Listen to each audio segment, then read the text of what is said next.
এবার দেখেন তো, ইমানের রাস্তাতে কে খাড়ো আছে? মা, যিনি জন্মদাত্রী। কি করা যায়? রাতটা কেটে গেল, সকালবেলায় মায়ের সামন দিয়ে হেঁটে চলে গেলেন টন টন টন টন করে হাঁটতে হাঁটতে নবীজির দরবারে। সারাদিন বয়ান শুনলেন, কোরআন হাদিসের শিক্ষা নিলেন, নেয়ার পরে সন্ধ্যাবেলায় আসলেন। আসার পরে মাকে দেখছেন তো বিছানায় পড়ে। আম্মা, কিছু খেয়েছেন? মা কথা বলেন না। বাড়ির লোককে ডেকে বলছে, একটু পানি এনো তো, আমি আমার মাকে পানি পান করাবো। গ্লাসে পানি দিয়ে এসে, মা আমি তোমাকে দিচ্ছি, তোমার ছেলে একটু পানি পান করো মা। ছেলের হাত থেকে মা পানি নিচ্ছে না। কেন নিচ্ছ না পানি? কেন খাচ্ছ না? কেন কথা বলছো না? মা শুধু ইঙ্গিত করে বলছে এর সাথে কথা বলো, এই বলবে যা কিছু বলার। বাড়ির অন্য সদস্য কথা বলছে, কি বলে?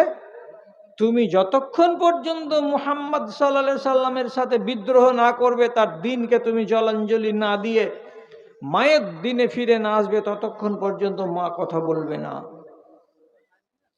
তৃতীয় দিনে পড়ল, সকালবেলায় এলেন। এসে সারাদিন থাকার পর সাদ বিন আবি ওয়াক্কাসের কাছে খবর এলো, তোমার মায়ের হালাত ভালো নেই। 70 বছর বয়সের একটা মেয়ে ছেলে, সে কি আর 3 দিন অনাহারে থাকতে পারে? আর 3 দিন পানি পান না করে থাকতে পারে? যখন অবস্থা শোচনীয় হয়ে গেল, তখন লোকেরা খুব তাড়াহুড়ো করে ধটপট করে ডেকে নিয়ে আসলো কাকে? সাদ বিন আবি ওয়াক্কাসকে। কি হয়েছে, কি হয়েছে? মায়ের অবস্থা ভালো নেই, মা হয়তো মরে যাবেন। দৌড়ে এলেন। ঠিক চোখ শুকিয়ে গেছে, মুখ শুকিয়ে গেছে, গলা দিয়ে আওয়াজ বের হয় না। তার সাথে কথা বলা তো দূর, অন্য লোকের সাথেও কথা বলতে পারেন না। তখন বাড়ির লোকেরা সবাই ঘাড় নাড়ে, হাত নাড়ে, পিঠ নাড়ে, নেড়ে নেড়ে বলে, ভাই মাকে বাঁচাও, ভাই মাকে বাঁচাও। তুমি এই কথাটা ঘোষণা করো যে আম্মা, আমি নবী মুহাম্মাদের সাথে বিদ্রোহ করে চলে এসেছি, সে ধর্মকে আমি প্রত্যাখ্যান করেছি, আমি তোমার ধর্মের উপরে অটল, আমি তোমার ছেলে সাদ, তুমি আমার কথা শুনো। ভাই তুমি মাকে বাঁচাও, তোমার হাতে মায়ের জান এবং তোমার হাতে আমার মায়ের প্রাণ। মা বিছানায় পড়ে পড়ে টুকটুক টুকটুক করে ছোট ছোট চোখ দিয়ে দেখছে আর বলছে, ছেলে আমার আমার নিজের মাকে চাই কি চাই না। দিন বাঁচাতে গেলে মাকেও ছাড়তে হবে, কি করা যায়? শেষে হযরতে সাদ বলছেন, ইয়া আম্মা লাউ কানাত লাকে মিয়াত আরওয়াহিন, এই আমার মা, ধরো একটা কথা, তোমাকে আল্লাহ রাব্বুল আলামিন যদি 100টা আত্মা দিতেন, তোমার ভেতরে একটাই আত্মা আছে, যদি মনে করে নাও তোমার ভেতরে আল্লাহ রাব্বুল আলামিন 100টা আত্মা দিয়েছেন, আর এই করে তোমার ভুখ হরতাল করার কারণে তোমার একটা আত্মা, তারপরে আর একটা আত্মা, তারপরে আর একটা আত্মা, এই করে আত্মাগুলো এক এক এক এক করে যদি সব বেরিয়ে যায়, যখন 99টা আত্মা তোমার বেরিয়ে যাবে আর একটাই মাত্র আত্মা বাকি থাকবে, তখন যদি তুমি আমাকে বলো, এই ছেলে সাদ, আমার সমস্ত রুহগুলো বেরিয়ে গেল, এখন একটাই রুহ বাকি আছে, এই রুহটা যদি বেরিয়ে যায় তো তোর মা ঠান্ডা হয়ে যাবে, চোখ বন্ধ হয়ে যাবে, কবরের পথিক হয়ে যাবে, এখনো সময় আছে, মেনে নে। এমন কথা যদি বলো মা, তা আমি তোমার ছেলে সাদ বলছি, তোমার 100 নম্বর রুহটাও যদি আমার চোখের সামনে বেরিয়ে যায়, আল্লাহর কসম নবী মুহাম্মাদের সঙ্গে রতি পরিমাণে আমি বিশ্বাসঘাতকতা করতে পারবো না।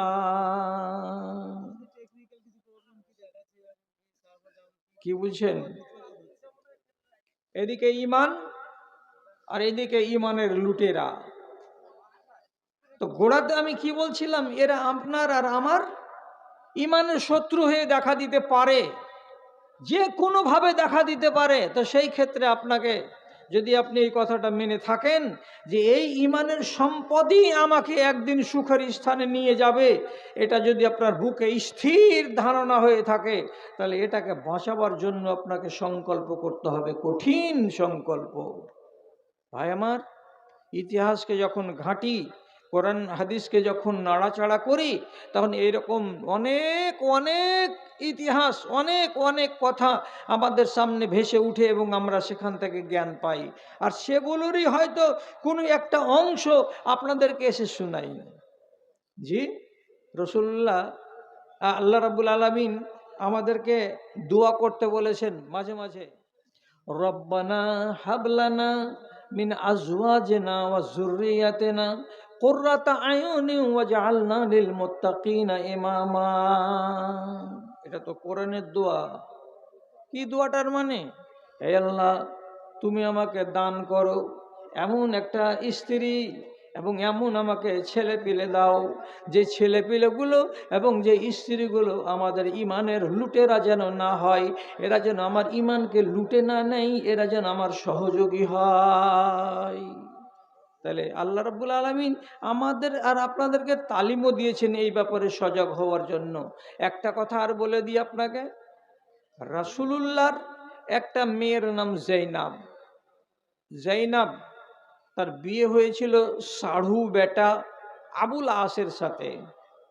মক্কার 13 বছরের জিন্দেগি নবীজির বেটি হজরতে জৈনাব রাদিয়াল্লাহু তাআলা আনহা মুসলমান হয়ে গত করছেন। আর 13 বছরেরই জিন্দেগি তার স্বামী আবুল আস বেদিন হয়ে গত করছেন। খেয়াল করবেন কথার দিকে, একটা স্বামী হচ্ছে বেদিন আর একটা স্ত্রী হচ্ছে দিনদার। এভাবেই তাদের সংসার চলছে। কেন এটা চলছে? তখন নতুন নতুন ইসলাম, তখন এই বিধানগুলো আসেনি যে দুজনই মুসলমান হবে তবে জায়েজ, আর যদি একজন মুসলমান হয় আর একজন যদি বেদিন হয় তাহলে এই রিশতাটা থাকবে না। এগুলো বিধান তখন পর্যন্ত নাজিল হয়নি, যার কারণে স্বামী আবুল আস বেদিন এবং স্ত্রী হযরতে জাইনাব তিনি হচ্ছেন ঈমানদার, অথচ তাদের সুখের সংসার গত হচ্ছে। বিয়ে শাদীর 13 বছর গত হওয়ার পর রাসূলুল্লাহ তার মক্কার জীবনকে ত্যাগ করে হিজরত করে চলে এলেন মদিনায়। এটা তো জানা কথা আপনাদের। যখন মদিনা চলে এলেন, বেটিকে রেখে দিয়ে এলেন। বেটিকে সাথে করে আনলেন না, বেটি ছিলেন নিজের স্বামীর বাড়িতে।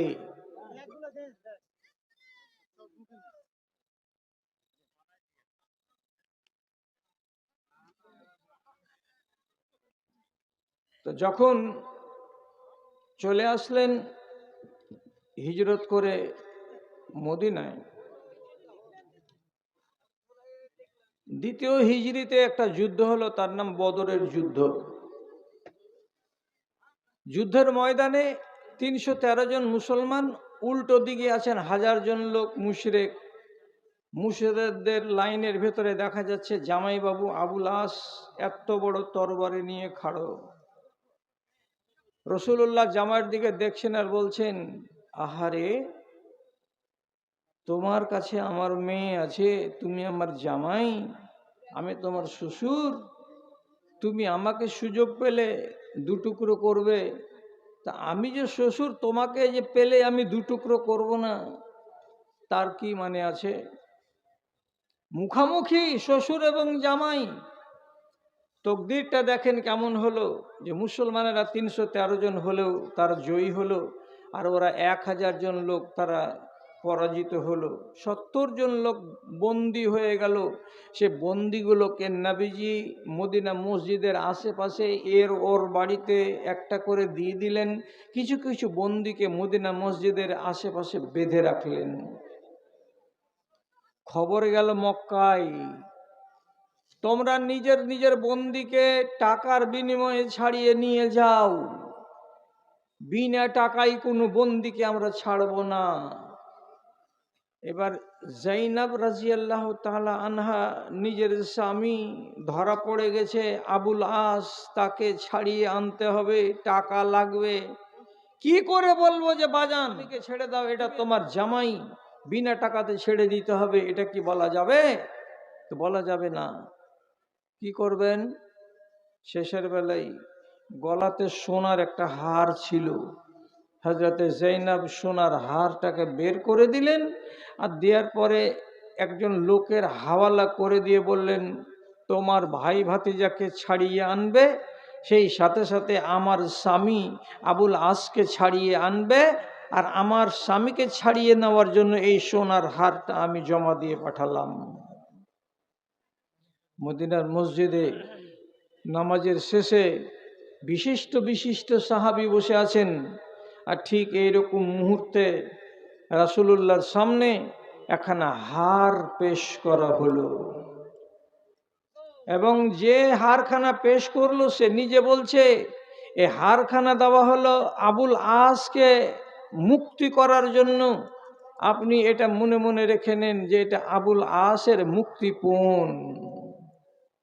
রাসূলুল্লাহ হারখানাকে যেমনি হাত দিয়ে নাড়লেন, হাতে উপর দিকে তুললেন, সাথে সাথে তার অতীতের ইতিহাস মনে পড়ে গেল।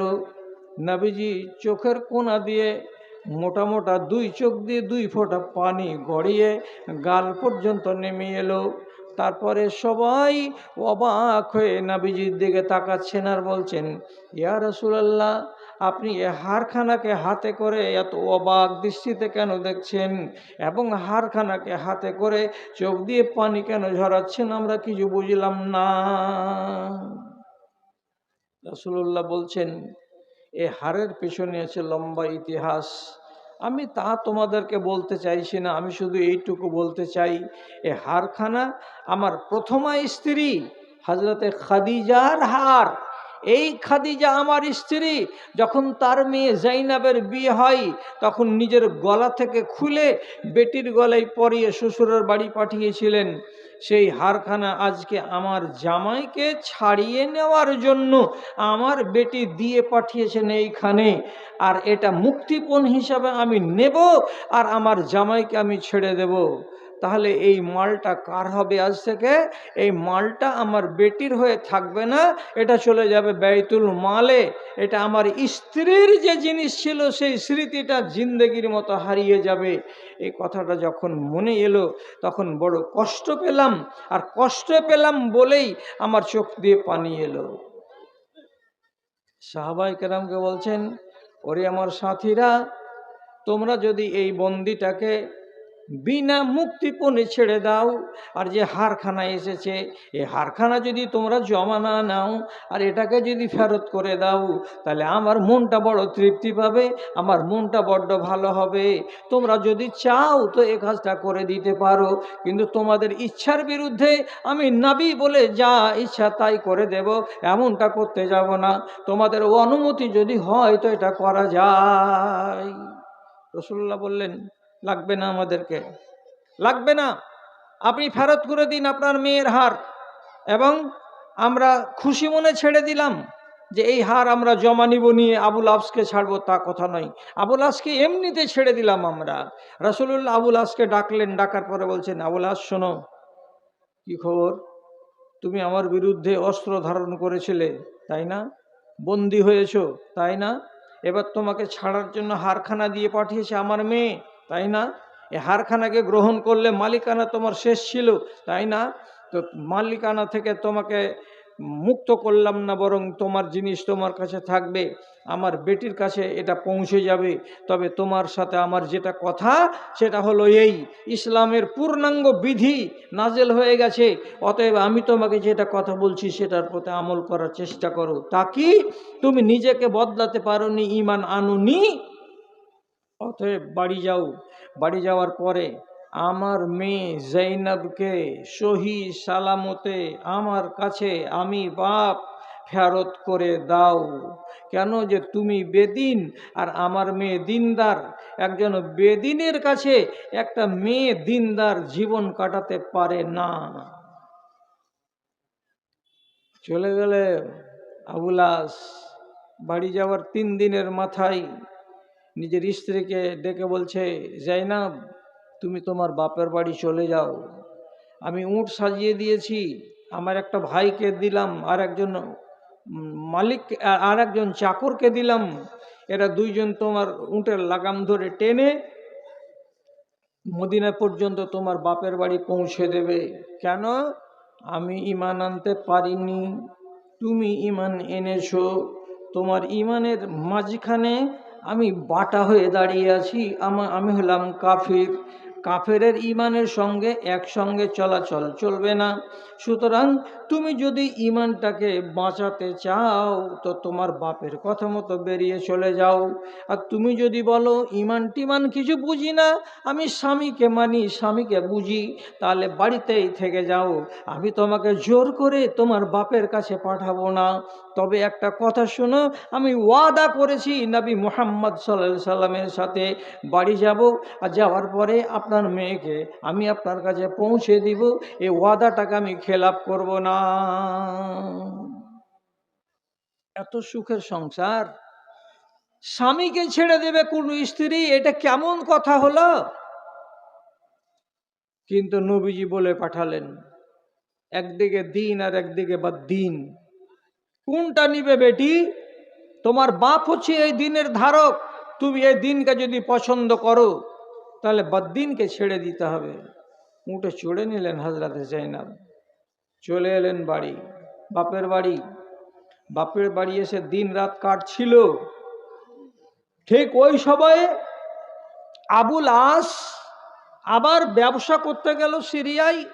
সিরিয়াতে ব্যবসা করে বেশ কিছু টাকা পয়সা সামান লাভ করে 2 উট ভর্তি করে চলে আসছিল। মদিনার রাস্তা দিয়েই বাড়ি যাবে মক্কা।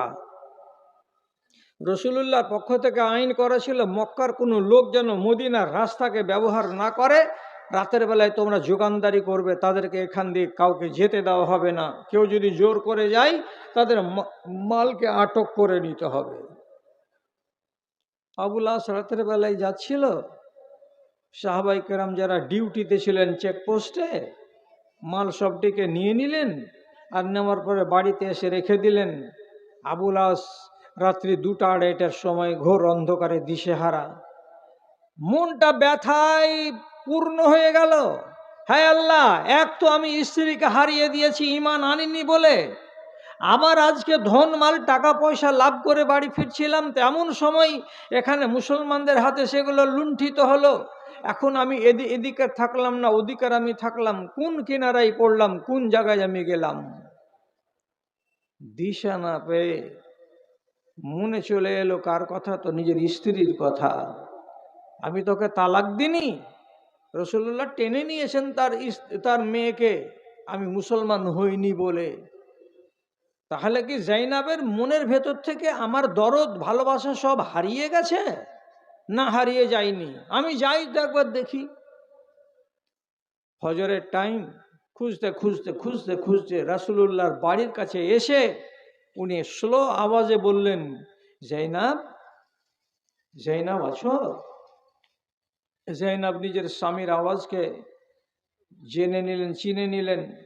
সাথে সাথে ওই অন্ধকার রাতে একটু দরজা খুলে দিয়ে তাকাচ্ছেন তো তার স্বামী আবুল আস দাঁড়িয়ে আছে।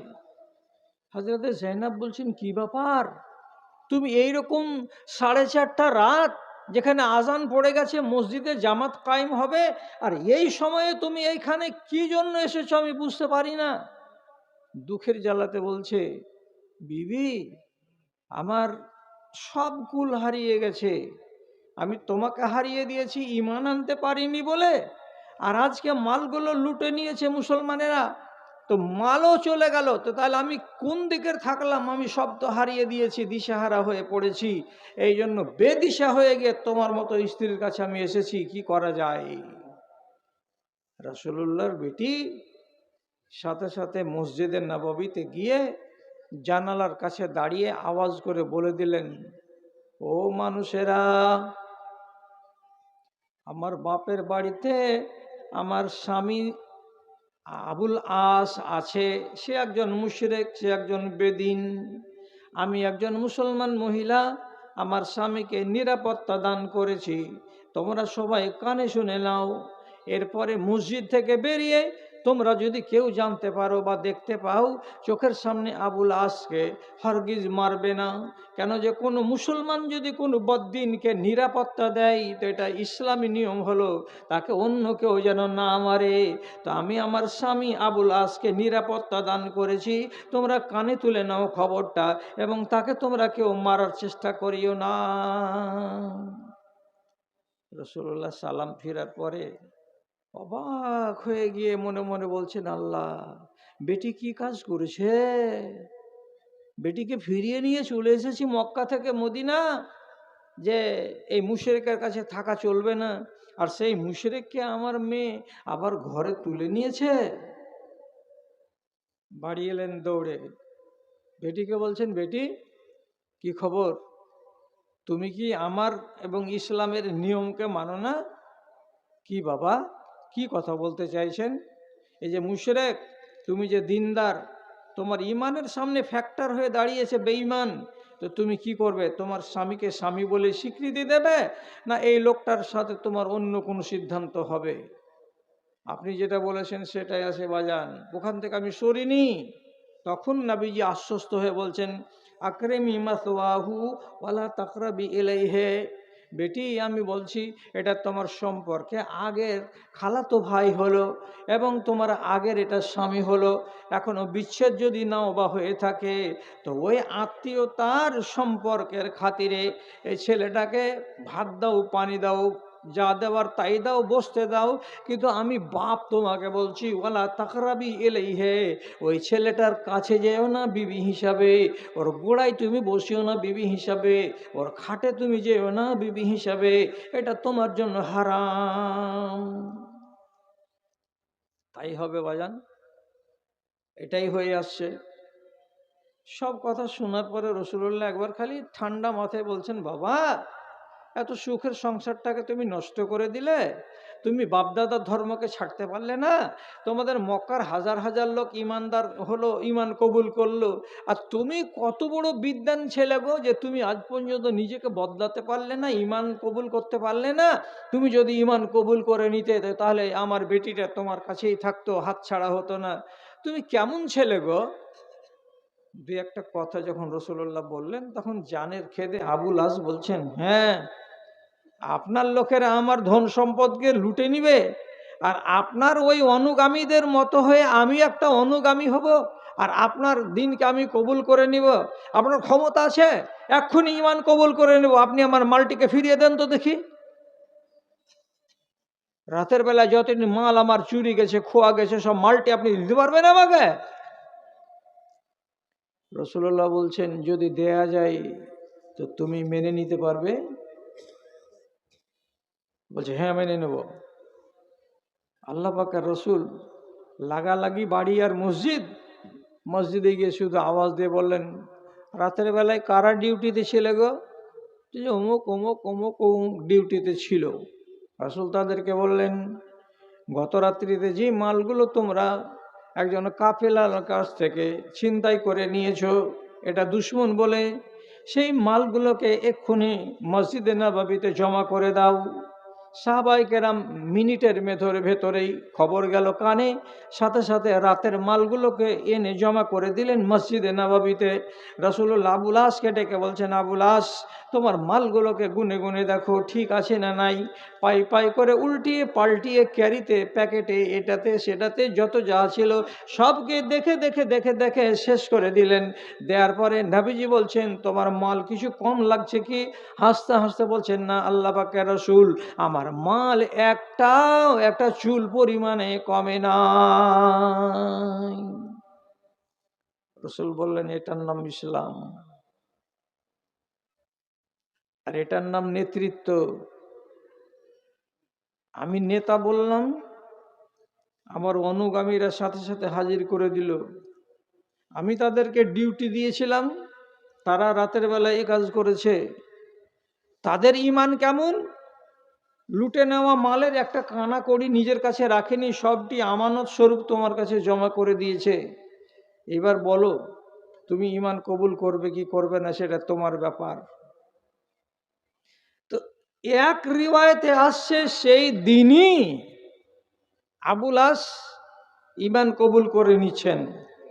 আর অন্য একটা ঐতিহাসিক রিওয়ায়েতে বলছে, তখনকার মতো তিনি মাল নিয়ে বাড়ি চলে গেলেন, আর বাড়ি চলে যাওয়ার পর দ্বিতীয় সুযোগে তিনি আবার এসে রাসূলুল্লাহর কাছে বয়াত করছেন এবং ঈমান কবুল করছেন।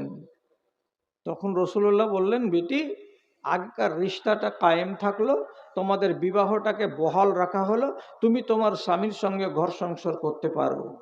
এ মাঝখানে কতটি দিন কেটে গেছে? এভাবে মিয়া আর বিবির ভেতরে বিচ্ছেদ হয়ে কেটে গেছে 2.5 বছরের কাছাকাছি সময়। তাহলে আমি যদি এই ঘটনাটার গোড়ার দিকে যাই, তো তাহলে সেইখানে আছে টার্নিং পয়েন্ট। কি টার্নিং পয়েন্ট আছে? যে বেটি, তোমাকে তোমার ঈমান বাঁচাতে হলে স্বামী ত্যাগ করে দিতে হবে। তুমি রাজি আছো কিনা? মেয়ে বলল যে জি, আমি স্বামী ত্যাগ করে দিতে রাজি আছি। আমার স্বামীর দরকার নেই, আমার ঈমানের দরকার আছে, যে ঈমান আপনার সাথে আমাকে আখেরাতে থাকার সুযোগ করে দেবে। বাইরে দাদারে, বন্ধুরে, কতটি নজির লাগবে আপনাকে যে সাহাবাই কেরাম এবং তাদের পরবর্তী যুগের লোক, তাদের পরবর্তী যুগের লোক এবং মুহাদ্দিসিনদের মধ্যেকার অনেক অনেক এইরকম ঘটনা, যে যারা নিজেদের ঈমানকে চ্যালেঞ্জের মুখে পড়তে দেয়নি, এক কথার উপরে অবিচল থেকে যে না, আমার জীবন চলে গেলেও আমি আমার ঈমানকে লুটতে দেব না, আমি এই সম্পত্তি নিয়েই কবরে যাব। দাদা আমার, কথাটা শেষ করে দিই। মজলিস যত বড় ছিল, আমি গোড়াতে বলেছিলাম, কিছু লোক ছিলেন আপনারা দেখার, বুড়ো মানুষকে দেখার কিছু থাকে না। যারা যারা ছিলেন কিছু কথা শোনার, তারা তারা এখন পর্যন্ত টিকে আছেন। আমি আপনাকে আর একটাই কথা শুধু বলে দিই, যেটুকু আমার বলা বাকি আছে। শত্রুর তালিকাতে দিয়েছিলাম আপনাকে ধন এবং মাল, টাকা পয়সা, সে সাথে বিবি, আর দিয়েছিলাম ইবলিশ শয়তান। স্ত্রী যদি নাফরমান হয়ে যায়, তাহলে আপনি পুরুষ হিসাবে হটে চলে আসেন। এটাও একটা বিরাট বড় পয়েন্ট। জি, লূত আলাইহিস সালাতু ওয়াস সালামের স্ত্রী কঠিন সাংঘাতিক নারী, কঠিন সাংঘাতিক নারী। ওকে বলা হয়েছে জাসুস। কি জাসুসি করত? তো নবী লূত আলাইহিস সালামের বাড়িতে কোনো মেহমান যদি আসতো, বেটা ছেলে, অজানা, সাথে সাথে পাড়ায় গিয়ে খবর দিয়ে দিত ওই মহিলা, আর দিয়ে বলতো যে আমাদের বাড়ির লোকটার কাছে দেখা করতে এসেছে নতুন নতুন 2-3-4-5 জন লোক। তোমরা যারা যারা পুরুষে পুরুষে সঙ্গম করো, তোমরা যারা যারা সমমৈথুনে বিশ্বাসী, তোমরা আমাদের বাড়ি চলে এসো, ওইখানে নতুন লোক তোমরা পেয়ে যাবে।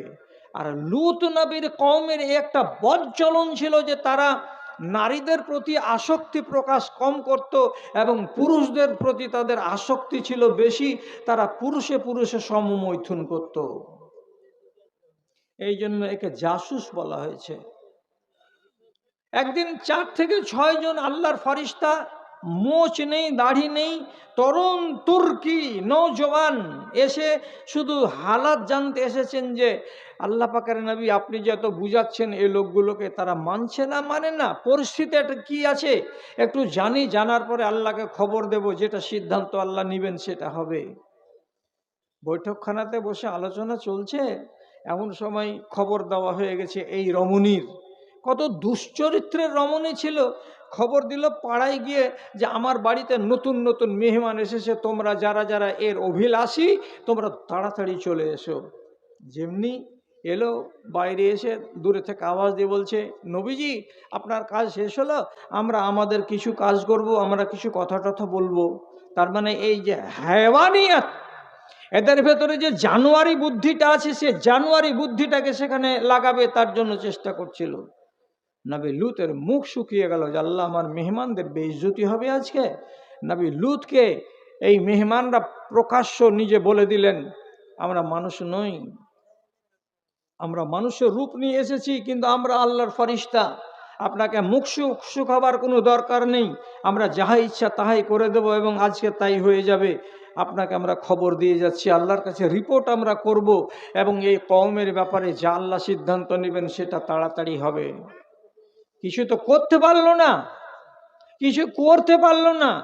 কিন্তু এই বদচলন নারীর, এই সমস্ত কথাগুলো রব্বুল আলামিন তো দেখছেন আর জানছেন যে এই নারী কত খারাপ। শেষের বেলায় আল্লাহ তাআলা নবী লূতকে ওহী করে বলছেন, নবী আপনি আজকে রাতের ভিতরেই আপনার নিজের অন্যান্য আহালকে নিয়ে, পরিবারকে নিয়ে, বালবাচ্চাটিকে নিয়ে, এবং আপনার আর যারা আপনজন, যারা আপনাকে মানে গনে বিশ্বাস করে, সেইটিকে নিয়ে চুপি সারে এই গ্রাম থেকে আপনি বেরিয়ে যান। কিন্তু ইল্লা আপনার এই যে আহাল, ইল্লা আজওয়াজকা ও জাওজাতকা, এই আপনার স্ত্রীটাকে বাদ দিয়ে একে জানাবেন না যে আমরা পালিয়ে যাচ্ছি। নবী লূত আলাইহিসসালাম নির্জন রাতে 12টা-1টার সময় বালবাচ্চাটিকে চুপিসারে বলে জাগিয়ে গ্রাম থেকে বেরিয়ে চলে গেলেন। আর এই কাল মহিলা নিজের ঘরের ভেতরে শুয়ে থেকেই গেল। এবার কি হলো? সকাল যেমন হলো, আল্লাহর আযাব পড়ে গেল। জাআলনা আলিহা সাফেলাহা ওয়া আমতারনা আলাইহিম হিজারাতান। আল্লাহ রাব্বুল আলামিন দুই জায়গাতে দুই রকমের আয়াত দিয়েছেন, এবং তার মর্মটাই এক, যে আল্লাহর ফেরেশতারা এসে ওই পুরো এলাকাটাকে সম্পূর্ণকে জমিন সমেত উঠিয়ে নিয়ে উপর দিকে নিয়ে গিয়ে আবার উপুড় করে রেখে দিলেন ওই জায়গায়। সব বাড়ি আর ঘর আর জমি আর জিরাত আর আসবাব আর পত্র যত যাহা ছিল সব মাটির তলায় চাপা পড়ে গেল। একটাও মানুষ আর বাঁচল না, যেটি রাত্রে বেলায় পালিয়ে গেছিল সেইটি বাঁচল। আপনি চিন্তা করেন, এটা স্ত্রী, এর চলন ছিল বদ চলন, তাই বলে তাকে নিয়ে কি জীবন কাটছিল না? তাকে নিয়ে জীবন কাটছিল। তথাপি নবী লূত আলাইহিসসালাম কি বললেন? বাদ দিয়ে দিতে হবে, স্ত্রী রাখতে হবে না। তিনি বললেন, তুমি বাদ যাও, তোমার মতো স্ত্রীর দরকার নেই। কেন যে তোমাকে মানতে গেলে আমার ঈমান থাকবে না, আর আমি ঈমান নিয়ে মরবো, আমি ঈমানের ব্যবসা করতে রাজি নই। তাহলে কতটি কথা হলো? দরকার যদি লাগে সংশোধন করে বেটাকে নিয়ে ঘর গৃহস্থলী করুন। দরকার যদি লাগে দুশ্মন স্ত্রী, বেনামাজি স্ত্রীকে নিয়ে তাকে সমঝিয়ে বুঝিয়ে যদি চলতে পারেন, তাহলে তাকে দুশ্মনের খাতা থেকে নাম কাটিয়ে তাকে নিয়ে চলুন। যদি বাপ এইরকম বিরোধিতায় নেমে আসে, তাকে বুঝিয়ে পারতে গেলে সোজা করুন, না বুঝিয়ে পারতে গেলে তার সাথে আলাদা হয়ে যাওয়ার চেষ্টা করুন। মা যদি আপনার ঈমানের পথে বাটা হয়ে দাঁড়াইতে, তাহলে তাকে বর্জন করুন। এক কথাই, আমাকে আমার ঈমান নিয়ে, আমার ঈমানকে সাথে করে বাঁচতে হবে, আর ঈমানকে সাথে করে নিয়ে আমাকে কবরে যেতে হবে। এটা হলো আজকের আলোচনার খোলাসা কথা। আর ইবলিশ শয়তান থেকে সবসময় বেঁচে থাকবেন। এমন কোনো ওয়াসওয়াসাতে পড়বেন না, আর এমন কোনো কাজ করবেন না যেটাতে তাকে, তার হাতকে শক্ত করা যায় এবং সে সন্তুষ্ট হয়। বিশেষ করে গান বাজনাতে ইবলিশ শয়তানের মন সন্তুষ্ট হয়। আল্লাহর আইন যেখানে লঙ্ঘিত হবে, সেখানে ইবলিশ শয়তান বড় আনন্দ পায়। এইগুলো কাজ আপনি করবেন না, বরং ইবলিশ শয়তানকে যদি কাঁদাতে পারেন তাহলে সেটাই চেষ্টা করবেন। মানুষ যখন সেজদা করে তখন ইবলিশ শয়তানের ফাটে, মানুষ যখন সেজদা দেয় তখন ইবলিশ শয়তান কাঁদে। এগুলো সহি হাদিস থেকে প্রমাণ আছে। তাহলে আপনার ইবাদত যদি বাড়ে তো ইবলিশ কাঁদবে, আর আল্লাহ রাব্বুল আলামিন হাসবেন। এমন জিন্দেগি তৈরি করেন, আল্লাহ রাব্বুল আলামিন আপনাদের এমন জিন্দেগি গঠন করার জন্য সুমতি দান করেন।